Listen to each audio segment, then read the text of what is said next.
Our first scripture reading this morning is from Galatians. Siblings, if one of you is caught in any sin, the more spiritual among you should correct the offender in a spirit of gentleness, remembering that you may be tempted yourselves. Bear one another's burdens, and thus fulfill the law of Christ. But if you think you are important when you are not, you are deceiving yourself. Examine your own work, each of you. If you find something to boast about, at least it's something of your own and not just empty comparison with your neighbor. Carry your own load. Those under instruction in the word should always contribute to the support of the instructor. Don't be deceived. God cannot be cheated. Where you sow, there you will reap. If you sow in the field of self-indulgence, you will reap corruption. If you sow in the field of the Spirit, you will reap the harvest of eternal life. Never grow tired of doing good. We will reap a harvest at the proper time if we don't grow weary. So while we still have time, do good to all, and especially to those of the household of faith. And from Bishop Oscar Romero, we must not seek the child Jesus in the pretty figures of our Christmas cribs. We must seek him among the undernourished children who have gone to bed at night with nothing to eat.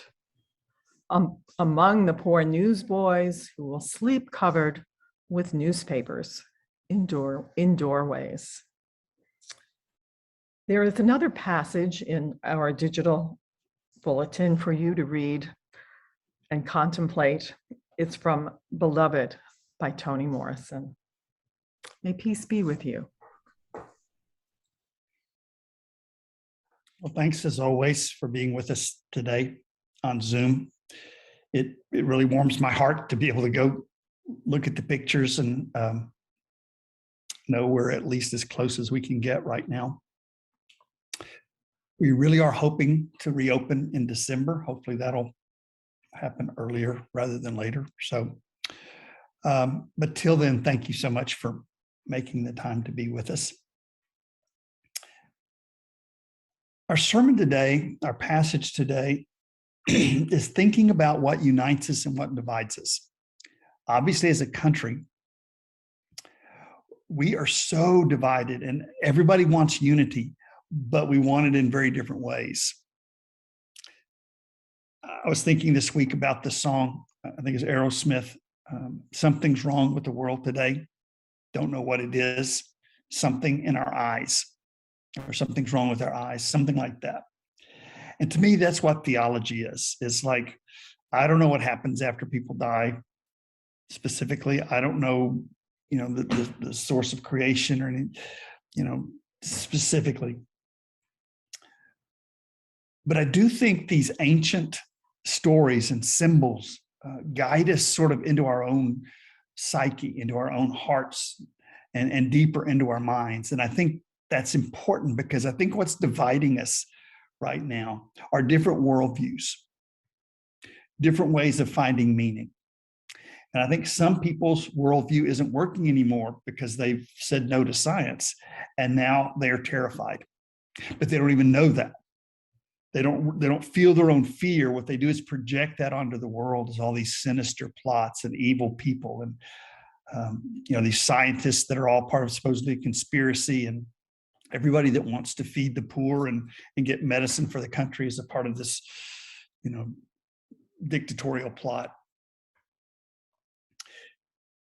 We're looking at Galatians. We've got 2 more sermons this week and next week. Paul's trying to talk to people who have very different worldviews.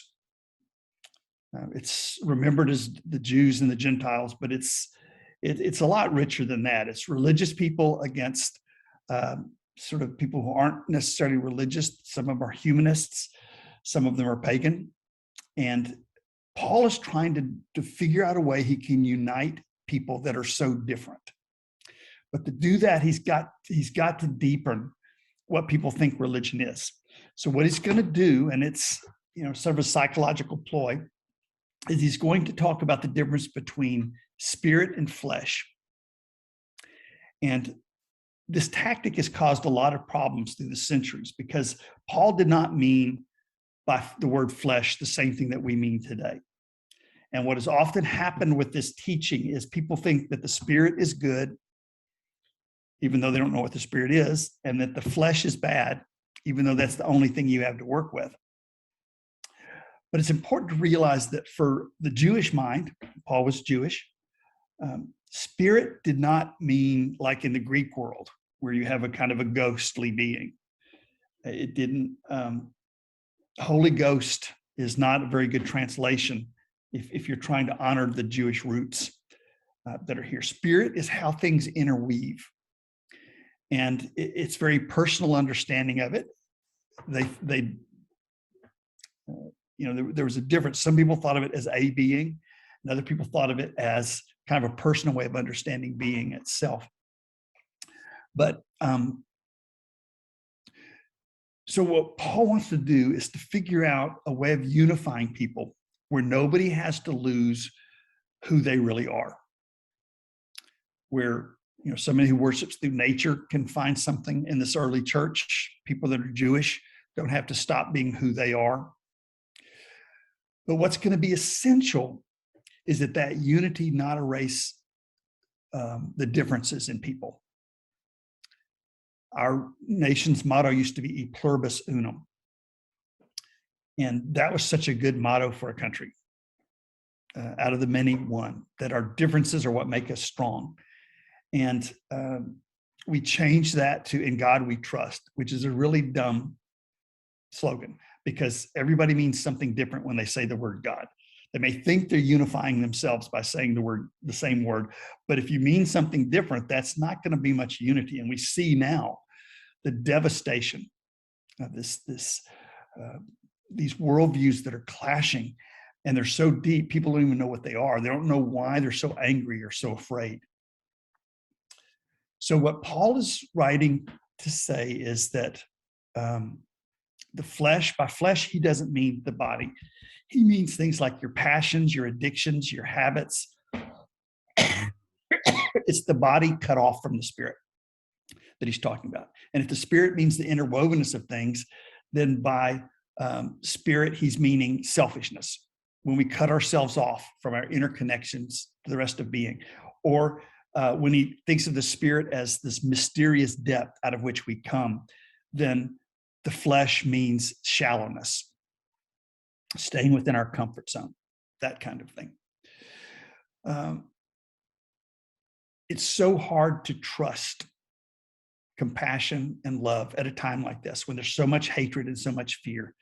And what Paul is imploring people to do, no matter what their inner beliefs are, is to trust love and compassion and to keep doing good to all, he says. And that will plant the seeds of a future. When he says, "What you reap, you will sow," that sounds almost like a threat.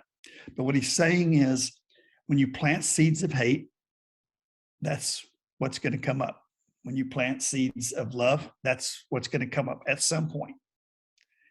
And again, he's distinguished between spirit and flesh. So he's saying, when you do things out of love and compassion and universality, that's eventually going to bear fruit. If you judge by the flesh, if you say this person is clean, that person is unclean, this person is rejected just because of who they are. See, in a lot of the places Paul lived, people's flesh disqualified them. If they were Gentile, or they had a disability, or they were a woman, there were all kinds of human conditions that would disqualify people from some religions, and Paul wants to get beyond that. He wants there to be a place for everybody. So he's going to give this early church 3 ideas, which we'll look at very, quick treatment for each one. The first is incarnation. The second is crucifixion, and the third is resurrection. These are very central for Paul. Now, the way I was taught in Sunday school, and maybe the way you were taught too, is the incarnation is that Jesus is God, God's child, that Jesus is the Word made flesh. But I think that the symbol is much deeper than that and includes you and me. I think what it's saying is that we are the expressions of this divine word. We are the enfleshment. We are the Word made flesh. That's obviously the way Bishop Romero understood it when he said that wonderful quote that we read at Christmas time. He said, "We must not seek the child Jesus in the pretty figures of our Christmas cribs. We must seek him among the undernourished children who've gone to bed at night with nothing to eat, among the poor newsboys who will sleep covered with newspapers in doorways." Now, see, that would transform the world if we saw this incarnation, this sacredness in each other. That would do so much more for the world than just flattering Jesus all the time, which doesn't really, help a whole lot. Again, that idea of e pluribus unum did not start with the United States. I think that's sort of what Pentecost meant. When you had a flame and you had these individual tongues, that means there's a unity in which we can still be ourselves. But we have to trust love for that to become a reality. I think we all think if we could just have 5 minutes with the cosmic crowbar and beat up the bad people, then we would have this new age. But Jesus didn't look at it that way. And it seems to me Paul didn't either. I've been fascinated with, what's happening in our country, horrified and fascinating, because I've spent my whole life studying like the fall of Germany to the Nazis and how fascism has arrived and how people in different times in history got through these horrible, horrible times. So I almost feel like I've had my bluff called to be living in a time like this when an American form of fascism is just getting clearer and clearer. I don't know if you heard Michael Flynn saying that if we're going to be one nation under God, we have to have one religion. That's how a fascist thinks, right? That is fascism. That's saying there's one right religion. It's a unity that erases difference. The secret of American democracy was e pluribus unum. It was a unity that didn't erase differences. But fascism is symbolized by a bundle of sticks.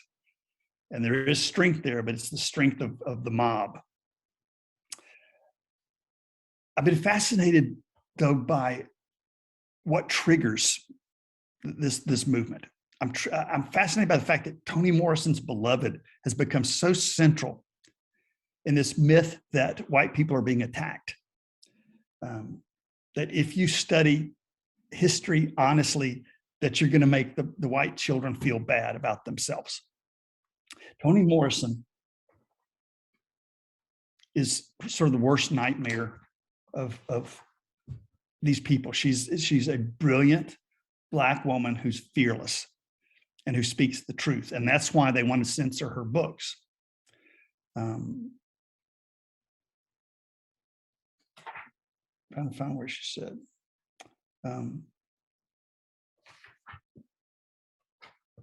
I've lost my quote. Here it is. In this country, she said, American means white. Everybody else has to hyphenate. Now, there's a lot of truth in that. I mean, if you think about it, the problem that a lot of people have when they want to get back to the original Constitution is that the only people that had power were landed, white, male, sometimes Christians. A lot of deists there too. But when people want to get back to that, then when they're talking about America, they're not including women in terms of power, and they're not including people of color in terms of power. That's why they have to hyphenate their being American has an asterisk to it. So beloved terrifies people because she's able to express the experience that people had in a way that a lot of white people don't want to hear. Let me read some of her words. I'm doing it in my dialect. It would be much more powerful in hers, but I can't do that. So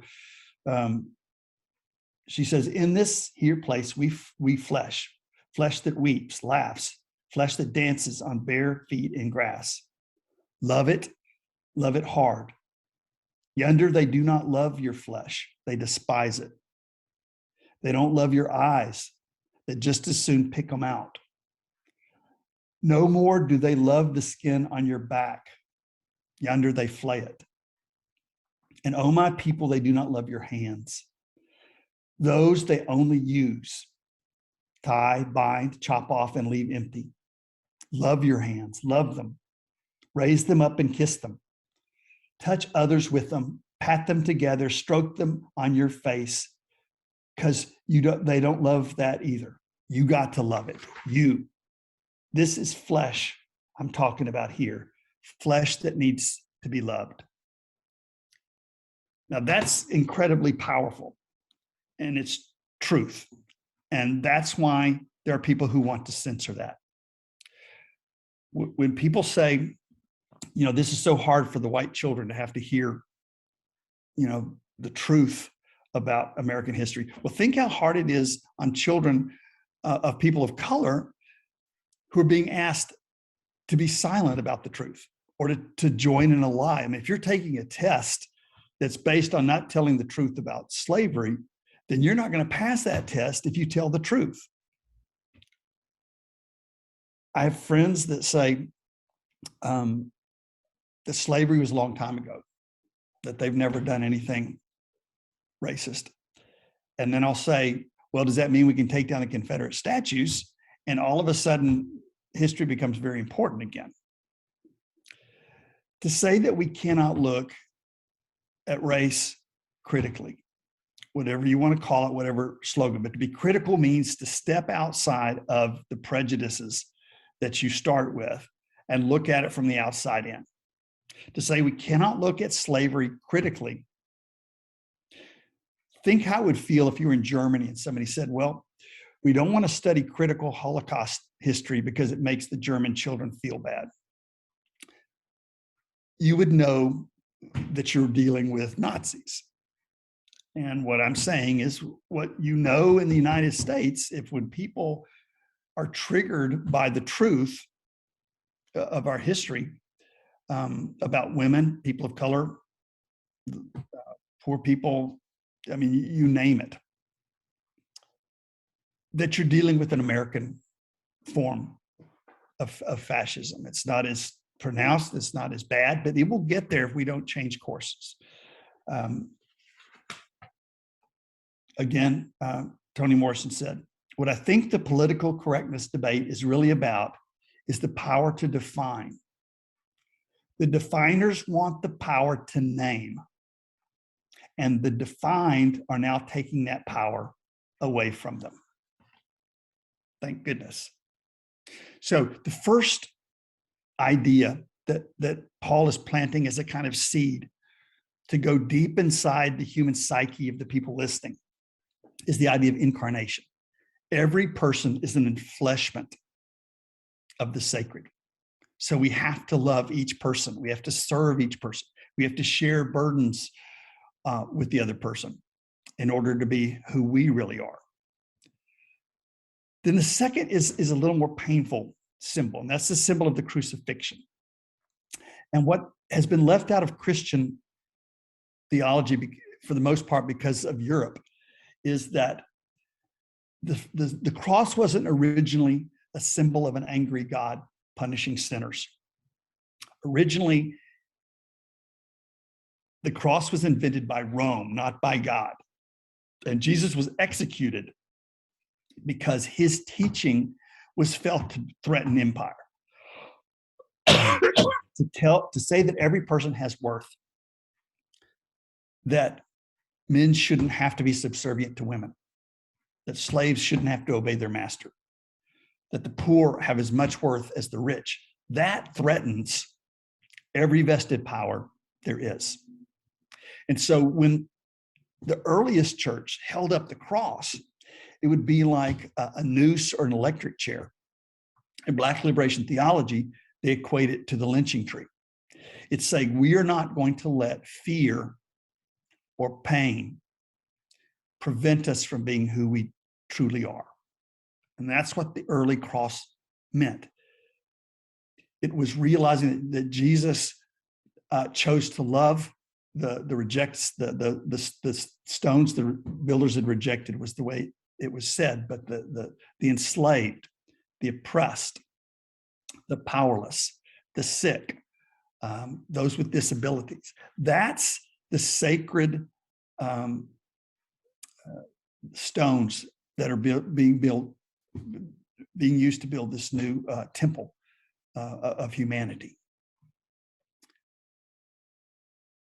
So when Paul talks about the scandal of the cross, he's saying that to identify with the people Jesus loved and died for requires of us to step out of our privilege.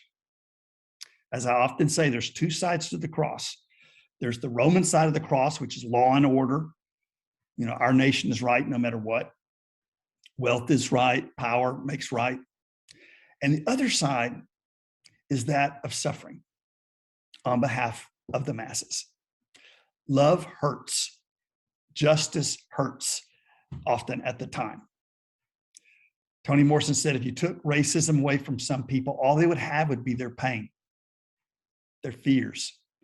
That somebody like Donald Trump uses fear and hatred to distract people from the fact that they are being robbed by the very people that they're trusting and serving. That it's not the poor that stole our money, it's the rich, it's the billionaires. And it's not other poor people that are keeping you from getting medical treatment. It's the rich who think any form of sharing is socialism. And obviously most rich people aren't like that, but enough rich people are to keep us from the beloved condition this nation could be. The cross, most importantly, symbolizes that your pain is not meaningless, whatever it is.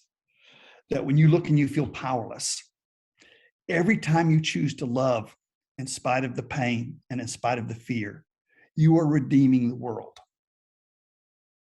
Right? Just believing that Jesus did that brings nothing to the world. Right? It's mythology. What Paul is trying to do is give us symbols of who we are most profoundly. That you saved the world when you do not run from the pain of loving and caring for. The way Toni Morrison again said it is, it hurts now. Anything coming back to life hurts. That this leads us to the resurrection, which is the idea of the world coming back to life. It's not the story of individual cadavers getting up. In the symbol system, it was Israel coming back. But for us, it's this hope for the whole world. That through our loving and living and our joy and our sorrow and also our pain, that we are bringing about a new world where all people could have hope. Toni Morrison said, the story Beloved has a ghost in it of a enslaved woman who was killed. And Toni Morrison says, what dies bad doesn't stay in the ground. One of the earliest stories in the Bible is of Cain killing Abel, and then the ground testifying against Cain. And that's what is terrifying the American fascists. The ground recoils against us. We're poisoning it. We stole and committed a genocide on this land. And until we confess that and repent, we know we are on the way to pain and suffering. but it's a message of hope, to let go of that fear and that pain, which also means letting go of that desire to control other people, to define them, to be better than someone else. One of the finest examples of this kind of embodied, this enfleshed trust in the Spirit is Bishop Romero, who was killed by the military that was supported by the United States to keep El Salvador down, keep Honduras down, keep Guatemala down. And he said, if they shoot me down, I will rise again in the people. And he believed that, and it was true. He was assassinated while doing mass, and he became, that symbol of a love that's willing to suffer and therefore transform the world. There's pain, but it's the struggle to give birth to a new age if we say yes to it. So Paul is not trying to put a guilt trip on us when he says, what you reap, you will sow. What he's trying to say is, do not get weary of doing good for all. This is universal. He says, for all. He knows it's hard to trust at a time like this. You see evil thriving. You see meanness and cruelty seeming to be taking the halls of power. But Paul believes something else is at work. The creative energy of the universe, whether it's a God or a process, there's something at work that when we align ourselves to it, when we do not weary from doing good, we bring about a new world, a new age. So the unity that Paul is talking about in the book of Galatians is not one that erases all the differences. It's not one that denies people need to be enfleshed. Paul knows there's something wrong with the world. There's something in our eyes. It's not that people want to do evil or be evil, but they don't know how to do it. And so he's working on deep within on what it means to be a human being in the cosmos. He believes that the Spirit is manifested in us, in our very flesh. We are the Word made flesh. So loving and caring and being gentle, it hurts now. But it's the pain of a hand coming back that's been asleep, or a leg that's gone to sleep. Anything coming back to life, Toni Morrison said, hurts. But that's where the hope is. So please know that if you've lost hope from time to time, if you don't know really what to do, that simply living your life joyfully, lovingly, refusing to be defined by cruelty and refusing to let cruelty define your world. That when we continue to plant the seeds of love, eventually we will reap what we sow. And the good news is that's not a threat, it's a promise. When everything else fails, trust love. Well, that's my understanding of what Paul has written. We'll spend a minute for you to think about how you would have preached this.